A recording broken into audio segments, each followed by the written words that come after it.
નમસ્કાર વિદ્યાર્થી મિત્રો, આજે આપણે ધોરણ 6ના ગુજરાતી વિષયના એકમ 7 કલાકારની ભૂલના પ્રશ્નોત્તરોનો અભ્યાસ કરીશું, જેમાં સૌપ્રથમ આપણે વિકલ્પોનો અભ્યાસ કરીશું। પહેલો વિકલ્પ છે મોહનનું પૂરું નામ શું હતું? જવાબ છે તુલમોહન। 2. ચોકીદારની મૂર્તિ જોઈને કોણ ભાગી ગયું? જવાબ છે ચોર। 3. શિલ્પીએ પોતાના રંગ, રૂપ અને આકાર ધરાવતી કેટલી મૂર્તિઓ બનાવી? જવાબ છે 10। 4. મોહનને લઈ આવવા યમરાજ કોને મોકલે છે? જવાબ છે દૂતને। 5.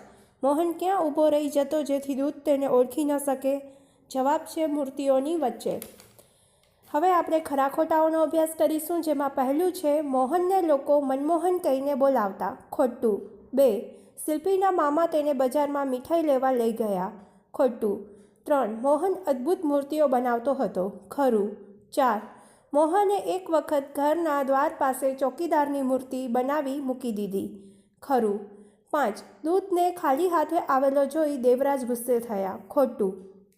હવે આપણે ખાલી જગ્યાઓનો અભ્યાસ કરીશું, જેમાં પહેલી ખાલી જગ્યા છે ખાલી જગ્યા બનાવેલી મૂર્તિઓ જોઈને ભલભલા દંગ રહી જતા। જવાબ આવશે મોહને। 2. મોહનનું ખાલી જગ્યા પૂરું થઈ ગયું હતું। જવાબ છે આયુષ્ય। 3. ખાલી જગ્યા દૂતને થોડી બુદ્ધિ ચલાવવા કહ્યું। જવાબ છે યમરાજે। 4. મોહન એકદમ બોલી ઉઠ્યો, સી ખાલી જગ્યા છે? જવાબ આવશે ભૂલ। 5. દૂતે ખાલી જગ્યા જ મોહનને પકડી લીધો। જવાબ આવશે તરત। હવે આપણે એક વાક્યમાં ઉત્તર લખો એ પ્રકારના પ્રશ્નોનો અભ્યાસ કરીશું, જેમાં પહેલો છે મોહન કેવી મૂર્તિઓ બનાવતો હતો? જવાબ છે મોહન અદ્ભુત અને આબેહૂબ મૂર્તિઓ બનાવતો હતો। 2. મોહનને દૂત કેમ ઓળખી ન શક્યો? જવાબ છે મોહન પોતાના રૂપ, રંગ અને આકાર ધરાવતી 10 મૂર્તિઓની વચમાં ઊભો રહી ગયો, તેથી દૂત તેને ઓળખી ન શક્યો। 3.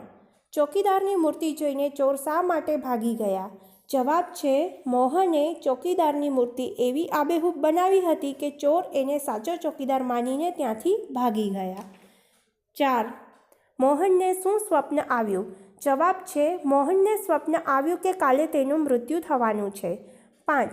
યમરાજ દૂત પર ગુસ્સે કેમ થયા? જવાબ છે દૂત મોહનને લીધા વગર પાછો આવ્યો, તેથી યમરાજ તેના પર ગુસ્સે થયા।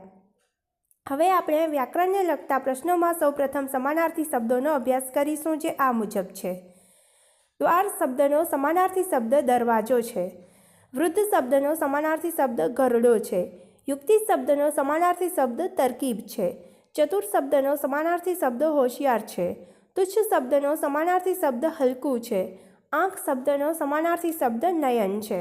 હવે આપણે વિરુદ્ધાર્થી શબ્દોનો અભ્યાસ કરીશું, જે આ મુજબ છે। મરેલું શબ્દનો વિરુદ્ધાર્થી શબ્દ જીવતું છે। યુવાન શબ્દનો વિરુદ્ધાર્થી શબ્દ ઘરડો છે। અશાંતિ શબ્દનો વિરુદ્ધાર્થી શબ્દ શાંતિ છે। ઝડપી શબ્દનો વિરુદ્ધાર્થી શબ્દ ધીમે છે। મૂર્ખ શબ્દનો વિરુદ્ધાર્થી શબ્દ સમજદાર છે। આવું શબ્દનો વિરુદ્ધાર્થી શબ્દ જવું છે। અહીં આપણી પ્રશ્નોત્તરોની સમજૂતી પૂર્ણ થાય છે। તમારે પ્રશ્નોત્તરોનો આ વિડીયો જોવાની સાથે પ્રશ્નો અને એના ઉત્તરોની નોંધ તમારી નોટબુકમાં પણ કરવાની છે, તો તમે તે કરશો। આભાર।